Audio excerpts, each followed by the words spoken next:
नमस्कार दोस्तों, आज हम जानेंगे कि रेंट एग्रीमेंट है वो 11 महीने का ही क्यों होता है। तो आजकल शहर हो, कस्बा हो, गांव हो या जितने भी शहर है छोटे या बड़े, उनमें रेंट पर रहने वाले लोगों की तादाद बहुत ज़्यादा बढ़ गई है। गाँव में भी आप देखेंगे कि दुकानें बहुत ज़्यादा ओपन हो चुकी है और एक जो रेंट एग्रीमेंट जो एक डॉक्यूमेंट है जो किराएदार और जो मकान मालिक के बीच में एक ऐसा एग्रीमेंट है, ऐसा एक डॉक्यूमेंट है जो दोनों को फिक्स शर्तों पर सहमत करके रखता है। तो जानते हैं कि रेंट एग्रीमेंट 11 महीने का क्यों होता है।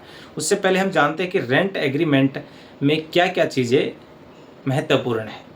तो सबसे पहले रेंट एग्रीमेंट बनवाते समय ध्यान रखने योग्य चीज़ें है। सबसे पहला है कि रेंट अमाउंट, कि जो रेंट अमाउंट है वो कितनी तय हुई है, मकान मालिक और किराएदार के बीच में कितना तय हुआ है, और जितना तय हुआ है क्या वो उतना ही रेंट में मेंशन है कि नहीं है।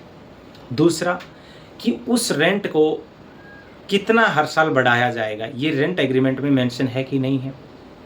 और उस रेंट एग्रीमेंट में क्या क्या चीज़ें शामिल है, जैसे कि आपका इलेक्ट्रिसिटी बिल है वो अलग से रहेगा या उसी में शामिल है, जो आपका पानी का बिल रहेगा वो उसी में है या अलग से शामिल है, और अन्य कोई अगर बिल है वहाँ पे तो वो रेंट एग्रीमेंट में ही शामिल है या अलग से रहेगा।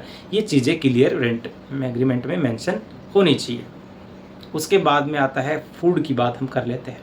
तो यानी कौन कौन से खाने हैं जो फूड है उनको वहाँ पे प्रोहिबिट किया गया है, जैसे मांस मछली, आप वेज नॉन वेज के लिए कोई रिस्ट्रिक्शंस है, शराब के लिए कोई रिस्ट्रिक्शंस है, तो क्या वो चीज़ें रेंट एग्रीमेंट में मेंशन की गई है कि नहीं मेंशन की गई है।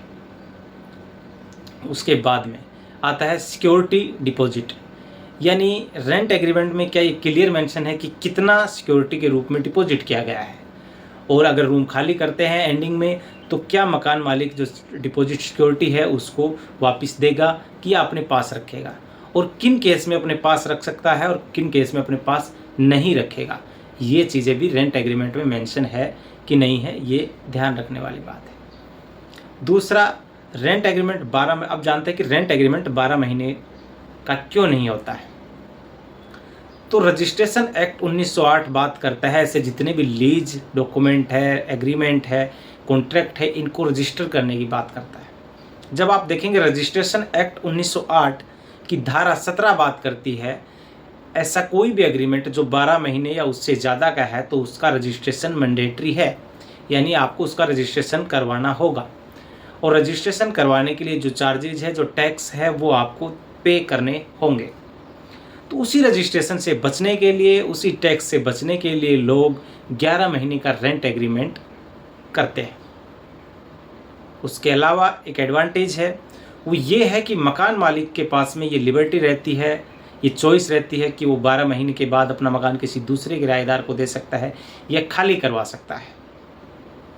सेम मैं बात करूँ तो किराएदार के पास में भी ऐसा ऑप्शन रहता है कि वो 11 महीने के बाद में दूसरा रूम चेंज कर सकता है, उसको पसंद नहीं आया मकान चेंज कर सकता है, तो उसके पास में भी चेंज करने की, बदलने की एक स्वतंत्रता होती है। ये इसी लिबर्टी का एडवांटेज देखते हुए और टैक्स से बचने के लिए जो रेंट एग्रीमेंट है वो 11 महीने के कराए जाते हैं।